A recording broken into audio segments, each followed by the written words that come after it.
Yeah, it was like March 2018. I'm still in the Army at the time. I'm still a full-time producer. I hadn't even dropped a song yet. I started to feel ill all of a sudden. Nothing could really explain it. Like, I'm dealing with, being in and out of the hospital. That's kind of causing some problems with me in the Army as well. As you could imagine, you know what I'm saying? You a number. You gotta be ready to roll if you need a roll in. And I wasn't ready to roll because medically I wasn't fit. And it got to the point where randomly I developed a blood clot in my foot and I couldn't walk. I had to go to the hospital. These doctors start entertaining some crazy diagnoses for me, and entertaining autoimmune diseases and all type of stuff that I knew for sure I never had, but this was their explanation for them overprescribing medication. After the blood clot situation, I was told to go home and, told to increase on the medication that I was taking in hopes that it would solve this issue. And the crazy thing was, a couple of days later, I wake up at like 3 in the morning and get a notification from my watch saying that, my heart rate is elevated and I've been seated for a while. So I felt kind of like, all right, maybe I'm just a little anxious about what's going on. Fast forward to like maybe 2 hours later, I'm in a hospital room again in atrial fibrillation. Shit hit the fan. Shit hit the fan. I'm like, all right, bro. Weeks go on. I'm still stuck in the hospital, and I decided, you know what? I'm not about to sit here and just die, bro. I have better things to do than to just give in.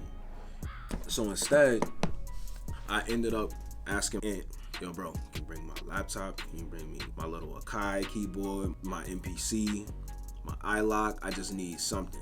I didn't have any headphones at the time. I just needed something to pass the time by. And I ended up making beats in the hospital.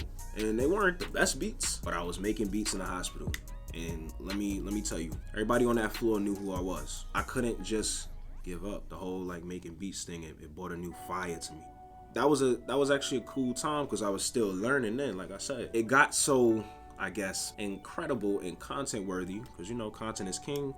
Bros are just, kind of like suggesting, yo, you should start taking pictures of everything that's going on and recording yourself, because even though these are very intimate and personal moments, people would love to see this. And I'm like, at first I was skeptical. I'm like, nah, bro, I'm really not trying to do that. This is, this is my lowest moment. I don't want to share that with people and have people try to exploit that, But the total opposite thing happened. It actually ended up getting picked up by a couple of different blogs. And at the time, this is Pjay that everybody was ignoring. I had a very hard time getting people to engage anything I was doing at that time. So, I'm not going to say that that little bit of attention went to my head, but it did something for me. It opened my eyes and it put a realistic sense of pressure on me as a musician. Not just a musician, but as a producer as well. I spoke to a lot of different people in the industry at that time, that was sending me words of encouragement. The message still remains the same, to keep going. That was probably one of my biggest eye-openers as a musician, to not necessarily come into some sort of fame, just to think about where I was in 2018 health-wise, not just physically, but mental health-wise. I'm just in a more stable position, and I've never been happier because my eyes were opened in that moment. Well, those moments of my absolute lowest moments, my eyes were open, and it taught me what type of person I am. It taught me what I'm capable of, and it helped me to really, really, really solidify my whole motto. No excuses.